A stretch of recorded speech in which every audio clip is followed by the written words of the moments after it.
Hi, ഞാൻ ആദിഷ്. നിങ്ങൾക്ക് ആരോടെങ്കിലും ക്രഷ് തോന്നാറുണ്ടോ? അങ്ങനെ തോന്നിയിട്ടുണ്ടെങ്കിൽ പലപ്പോഴും നമ്മൾ ആഗ്രഹിക്കുന്ന മറ്റൊരു കാര്യമാണ് നമുക്ക് ക്രഷ് തോന്നിയിട്ടുള്ള ആ വ്യക്തിക്ക് നമ്മളോടും തിരിച്ചൊരു അട്രാക്ഷൻ തോന്നിയിരുന്നെങ്കിൽ എന്നുള്ളത്, അല്ലേ?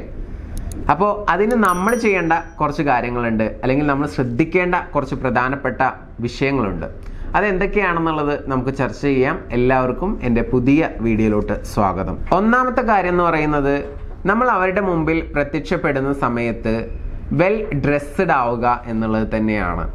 നന്നായിട്ട് ഡ്രസ്സ് ചെയ്തിട്ടുണ്ടെങ്കിൽ തന്നെ ഓപ്പോസിറ്റ് നിൽക്കുന്ന വ്യക്തിക്ക് നമ്മളോട് ആ ഒരു ഫസ്റ്റ് ഇംപ്രഷൻ കിട്ടുമെന്നുള്ളതാണ്. അതുപോലെ തന്നെ നമ്മൾ അവരുടെ മുമ്പിൽ പ്രത്യക്ഷപ്പെടുന്ന സമയത്ത് ഏറ്റവും തൊട്ടടുത്ത നിമിഷം തന്നെ ഒരു സ്മൈല് കൊടുക്കാൻ പറ്റിയാൽ അതും നല്ലതാണ്. പിന്നെ ഇതുപോലെ തന്നെ ശ്രദ്ധിക്കേണ്ട മറ്റൊരു പ്രധാനപ്പെട്ട കാര്യം എന്ന് പറയുന്നത്, വളരെ നീറ്റ് ആൻഡ് ക്ലീൻ ആയിരിക്കണം നമ്മളെന്നുള്ളതാണ്. അഥവാ വൃത്തി അത് നന്നായിട്ടുണ്ടായിരിക്കണം. താടിയാണെങ്കിലും മുടിയാണെങ്കിലും കറക്റ്റായിട്ട് വെട്ടിയിട്ടുണ്ടായിരിക്കണം. ഇനി അതല്ല, വളർത്താൻ വളരെയധികം ഇഷ്ടമുള്ള വ്യക്തികളാണെന്ന് വിചാരിക്കുക. അങ്ങനെയാണെങ്കിൽ അത് വൃത്തിയായിട്ട് മെയിൻറ്റെയിൻ ചെയ്യാൻ സാധിക്കണം.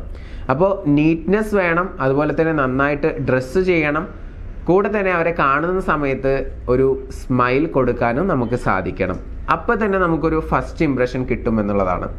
പിന്നെ അതുപോലെ തന്നെ നിങ്ങൾ എപ്പോഴും അവരോട് സംസാരിക്കുന്ന സമയത്ത് നിങ്ങളായിട്ട് തന്നെ സംസാരിക്കുക. ബി യുവർ സെൽഫ് എന്നുള്ളതാണ്. ഇനി നിങ്ങളുടെ റിലേഷൻഷിപ്പിൽ നിങ്ങൾ എന്തെങ്കിലും ഇഷ്യൂസോ കാര്യങ്ങളോ ഫേസ് ചെയ്യുന്നുണ്ടെങ്കിൽ അതിനുള്ള സൊല്യൂഷൻ നിങ്ങൾക്ക് അറിയണമെന്ന് ആഗ്രഹിക്കുന്നുണ്ടെങ്കിൽ മുകളിൽ കാണുന്ന നമ്പറിലോട്ട് വിളിക്കുകയോ മെസ്സേജ് അയക്കുകയോ ചെയ്യാവുന്നതാണ്. ഇനി ഇതുപോലെ തന്നെ നിങ്ങൾക്ക് ചെയ്യാൻ പറ്റുന്ന ഒരു കാര്യമാണ് സംസാരിക്കുന്നതിനിടയിൽ ഹ്യൂമർ ആഡ് ചെയ്യുക എന്നുള്ളത്. അഥവാ എന്തെങ്കിലുമൊക്കെ ഫൺ മൊമെന്റ്സ് വരുന്ന സമയത്ത് തമാശയൊക്കെ പറയുക. അങ്ങനെ പറയുന്ന സമയത്ത് ഓപ്പോസിറ്റ് നിൽക്കുന്ന വ്യക്തിയെ ചിരിപ്പിക്കാൻ നിങ്ങൾക്ക് സാധിച്ചു കഴിഞ്ഞാൽ ആ കമ്മ്യൂണിക്കേഷൻ വളരെ രസകരമായിട്ട് മുന്നോട്ട് പോകുന്നുള്ളതാണ്.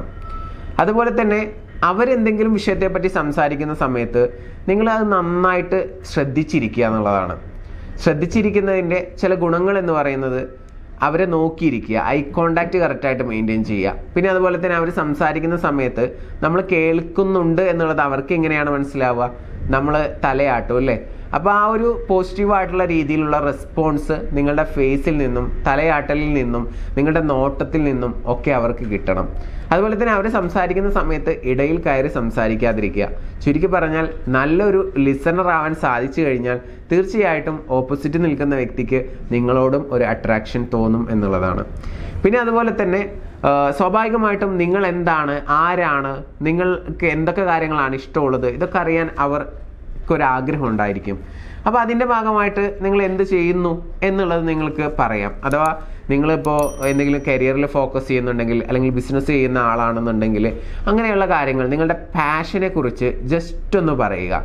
ഓവർ എക്സ്പ്ലനേഷൻ പാടില്ല. എന്തുകൊണ്ടാണ് ഓവർ എക്സ്പ്ലനേഷൻ പാടില്ല എന്ന് പറയുന്നത്?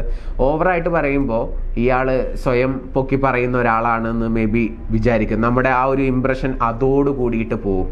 അപ്പോൾ എന്ത് ചെയ്യുന്നു എന്നുള്ളത് വളരെ സിമ്പിളായിട്ട് നമ്മൾ പറയുക എന്നുള്ളതാണ്. അത് കഴിഞ്ഞാൽ അത് വിട്ടേക്കുക. അപ്പോൾ സ്വാഭാവികമായിട്ടും ഒരുപാട് ക്വസ്റ്റ്യൻസ് അവരുടെ ഉള്ളിലുണ്ടായിരിക്കും. ബിസിനസ് ചെയ്യുക എന്ന് പറഞ്ഞു കഴിഞ്ഞാൽ എന്ത് ബിസിനസ്സാണ്, എവിടെയാണ് ചെയ്യുന്നത്, എങ്ങനെ സക്സസ് ആണോ, ഇങ്ങനെയുള്ള കുറേ ചോദ്യങ്ങൾ അവർക്ക് ചോദിക്കാനുണ്ടായിരിക്കും. അങ്ങനെ അത് ചോദിക്കുമ്പോൾ അതിനനുസരിച്ചിട്ടുള്ള മറുപടികൾ മാത്രം പറയുക. ഒരു ചോദ്യം ചോദിക്കുമ്പോഴേക്കും ഒരുപാട് എക്സ്പ്ലനേഷൻ വീണ്ടും കൊടുക്കരുത്. ആ ഒരു ക്യൂരിയോസിറ്റി നിലനിർത്തിക്കൊണ്ട് നിങ്ങൾക്ക് സംസാരിക്കാൻ സാധിക്കുകയാണെങ്കിൽ ആ ഒരു കമ്മ്യൂണിക്കേഷൻ വളരെ അടിപൊളിയായിട്ട് നിങ്ങൾക്ക് മുന്നോട്ട് കൊണ്ടുപോകാനായിട്ട് സാധിക്കും. സോ ഇതാണ് അടുത്തൊരു ടിപ്പ് എന്ന് പറയുന്നത്. ഇനി ഇതുപോലെ തന്നെ വളരെ പ്രധാനപ്പെട്ട ഒരു കാര്യം എന്ന് പറയുന്നത്, നിങ്ങൾ രണ്ടുപേരും പരസ്പരം സംസാരിക്കുന്നതിനിടയിൽ തന്നെ അങ്ങോട്ടും ഇങ്ങോട്ടുമുള്ള ഇഷ്ടങ്ങൾ മനസ്സിലാക്കാനുള്ള അവസരങ്ങൾ ഒരുപാടുണ്ടായിരിക്കും. അതിനെന്താ ചെയ്യുക? രണ്ടുപേരും സംസാരിക്കുന്ന കാര്യങ്ങൾ നന്നായിട്ട് ഒബ്സർവ് ചെയ്യാൻ സാധിക്കുകയാണെങ്കിൽ തന്നെ അവരവരുടെ ഇഷ്ടങ്ങൾ നമുക്ക് മനസ്സിലാക്കാൻ സാധിക്കും. ഇനി മനസ്സിലായില്ല എന്ന് വിചാരിക്കുക. അപ്പോൾ എന്തെങ്കിലുമൊക്കെ ചോദ്യങ്ങൾ നമ്മൾ ചോദിക്കുന്നതിലൂടെ നമുക്ക് മനസ്സിലാക്കാനായിട്ട് സാധിക്കും. അപ്പോൾ ഇപ്പോൾ വേൾഡ് കപ്പ് നടക്കുകയാണല്ലേ, അപ്പോൾ ആ കളിയും കാര്യങ്ങളൊക്കെ ഇഷ്ടമാണോ എന്നറിയാൻ വേൾഡ് കപ്പ് കാണാറുണ്ടോ എന്നുള്ള ഒരു സിമ്പിൾ ആയിട്ടുള്ള ചോദ്യം ചോദിച്ചാൽ മതി. ഞാൻ കാണാറില്ല. അപ്പോൾ നമുക്ക് ആൻസർ കിട്ടി ആ വ്യക്തിക്ക് ഫുട്ബോളിനോട് അത്ര താല്പര്യമില്ല എന്നുള്ളത്. അപ്പോൾ അങ്ങനെ ഒരു ആൻസർ കിട്ടുമ്പോൾ നിങ്ങൾക്ക് അപ്പോൾ എന്ത് കാര്യത്തിനോടാണ് കൂടുതൽ താല്പര്യമുള്ളത്, ഐ മീൻ നിങ്ങളുടെ ഹോബി എന്താണ്, അങ്ങനെയുള്ള ഒരു ചോദ്യമൊക്കെ നിങ്ങൾക്ക് ചോദിക്കാം. അപ്പോൾ അവർ ചിലപ്പോൾ പറയും എനിക്ക് സിനിമ കാണാൻ നല്ല ഇഷ്ടമാണ്, അപ്പോൾ അങ്ങനെ കൂടുതൽ തിയേറ്ററിൽ പോയിട്ട് സിനിമ കാണും, അങ്ങനെ പറയുന്ന ആളുകളായിരിക്കും ചിലപ്പോൾ. അല്ലെങ്കിൽ എനിക്ക് ഇങ്ങനെ കൂടുതൽ ടൈം വായിക്കാനൊക്കെയാണ് ഇഷ്ടം, നോവലൊക്കെ വായിക്കാറുണ്ട്, അങ്ങനെ പറയുന്ന ആളുകളുണ്ടായിരിക്കും. അപ്പോൾ നമുക്ക് ആ ഒരു ഇൻട്രസ്റ്റ് എന്താണെന്നുള്ളത് മനസ്സിലാവും. ഇൻട്രസ്റ്റ് മനസ്സിലായി കഴിഞ്ഞാൽ അതിനെപ്പറ്റി കൂടുതൽ ചോദിക്കുകയാണെങ്കിൽ ഓപ്പോസിറ്റ് നിൽക്കുന്ന ആൾക്ക് കമ്മ്യൂണിക്കേഷൻ തുടർന്നു പോകാനും വളരെയധികം താല്പര്യം ഉണ്ടായിരിക്കും.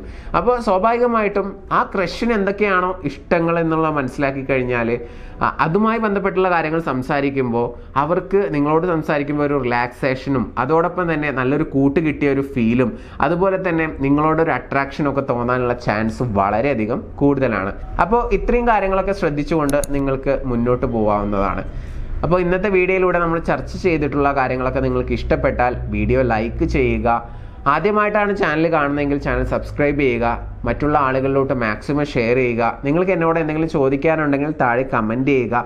ആ കമൻറ്റ്സ് ഞാൻ റീഡ് ചെയ്തിട്ട് അതുമായി റിലേറ്റഡ് ആയിട്ടുള്ള വീഡിയോസ് ചെയ്യാൻ വേണ്ടി ശ്രമിക്കാം. എനിവേ നമുക്ക് പുതിയൊരു വീഡിയോയുമായിട്ട് വീണ്ടും കാണാം. Thank you. നമസ്തേ.